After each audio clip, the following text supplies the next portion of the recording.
దక్షిణ కాశీగా ప్రసిద్ధిగాంచిన జగిత్యాల జిల్లా ధర్మపురి శ్రీ లక్ష్మీ నరసింహస్వామి వారి అనుబంధ ఆలయమైన శ్రీ యమధర్మరాజు ఆలయంలో మంగళవారం భరణి నక్షత్రం సందర్భంగా శ్రీ యమధర్మరాజు స్వామివారికి పురుష సూక్తం, శ్రీ లక్ష్మీ సూక్తం, మన్య సూక్తంతో అభిషేకం, ఆయుష్ హోమం, హారతి, మంత్రపుష్పం, ప్రత్యేక పూజా కార్యక్రమాలు వైభవంగా నిర్వహించారు. ఈ కార్యక్రమంలో దేవస్థానం సూపరింటెండెంట్ కిరణ్, అర్చకులు నేరళ్ల వంశీకృష్ణ, వద్దిపర్తి కళ్యాణ్, అభిషేక పురోహితులు బొజ్జ సంతోష్ కుమార్, సంపత్ కుమార్, రాజగోపాల్, అధిక సంఖ్యలో భక్తులు, గ్రామస్తులు పాల్గొన్నారు.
ओम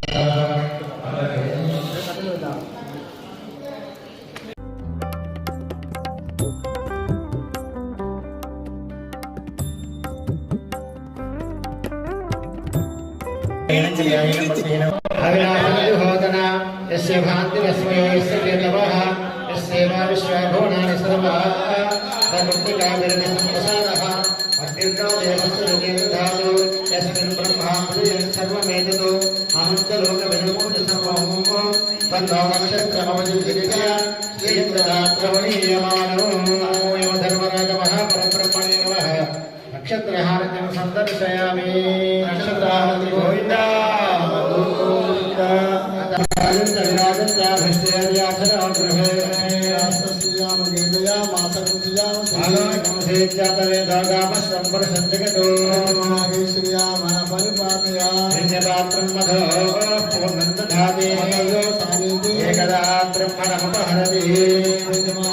मंगलम भगवान शंभ मंगलम ऋषभध्वज मंगलम पार्वतीनाथ मंगलाय नमः सर्वमंगल मांगल्ये शिवे सर्वार्थसाधिके त्र्यंबके देवी नारायणी नमोस्तुते धर्मराज महापरब्रह्मणे नमः मंगल महावीराजन दीपं सुंदर्शयामि प्रदक्षिणं समर्पयामि करोमि అందరూ కూడా ఈ శ్లోకం అనాలయ్యా అందరూ కూడా శ్లోకం అనాలి అందరూ కూడా చేతులు చనండి ధర్మరాజ మహాకాయ దక్షిణాది పతయే నమః పవనాశన పీఠాయ గౌతమి తీరవాసనే శ్రీమద్ధర్మపురీశాయ శ్రీ నృసింహాయ తే నమః ధర్మరాజ మహాకాయ దక్షిణాధిపతయే నమః రక్తనేత్ర మహాబాహో మమ పీడాం నివారయ. భగవద్బంధువులకు మరి ఈ రోజు భరణి నక్షత్రము యమధర్మరాజుకు సంబంధించిన నక్షత్రము. మరి ఈ రోజు ధర్మపురి క్షేత్రంలో కూడా నరసింహస్వామి ఆజ్ఞ మేరకు యమధర్మరాజు ఇక్కడ కొలువై ఉన్నారు. ఈ విధంగా స్వామివారి నక్షత్రము భరణి నక్షత్రము. ఈ రోజు నాడు స్వామివారికి ముఖ్యంగా తైలాభిషేకంతో పాటుగా ఆయుష్ హోమము అనేది నిర్వహించడం జరుగుతున్నది. మరి ఈ సందర్భంగా అనేకమైన మంది భక్తులు సుదూర ప్రాంతాల నుండి విచ్చేసి ఇటు ఆయుష్ హోమము అదేవిధంగా స్వామివారి అభిషేకంలో పాల్గొనడం జరుగుతున్నది. దీని ద్వారా మనకేం ఏంటంటే మన జన్మకుండలి స్థితిలో ఉన్నటువంటి భరణి నక్షత్ర దోషము అదేవిధంగా అపమృత్యు దోషాలని కూడా తొలగిపోవడకు సులభమైన మార్గంగా భావిస్తూ అనేక మంది భక్తులు మరి ఇక్కడ వచ్చి చేయించుకోవడం జరుగుతున్నది. మరి ఇట్టి కార్యక్రమం వల్ల వారి జన్మకుండలో ఉన్నటువంటి స్థితిలో ఉన్నటువంటి అపమృత్యు దోషాలతో పాటుగా ఈ భరణి నక్షత్ర దోషము తొలగిపోయి ఆ యమదేవుడు వీళ్ళందరినీ సదా చల్లగా రక్షించుగాక అని కోరుకుంటూ మరి ఈ రోజు స్వామివారి నక్షత్రం సందర్భంగా స్వామివారికి తైలాభిషేకంతో పాటుగా హోమము చేయడం జరిగింది. అదేవిధంగా హారతి మంత్రపుష్పము విధి విధానంగా షోడశోపచార పూజతోటి ఆయుష సూక్తంతో స్వామికి హోమం నిర్వహించడం జరిగింది. మరి ఈ కార్యక్రమంలో అనేక మంది భక్తులు పాల్గొని స్వామివారి తీర్థప్రసాదాలు మరి తీసుకోవడం జరిగింది. శాస్త్ర ప్రవచనం ఏంటంటే ఎవరైతే భరణి నక్షత్రం రోజు నాడు ఆయుష్ హోమాన్ని నిర్వహించుకుంటారో వాళ్ళకి తప్పకుండా సకల అపమృత్యు దోషాలు తొలుతాయని చెప్పి శాస్త్రం చెప్పబడుతున్నది. సత్సత్.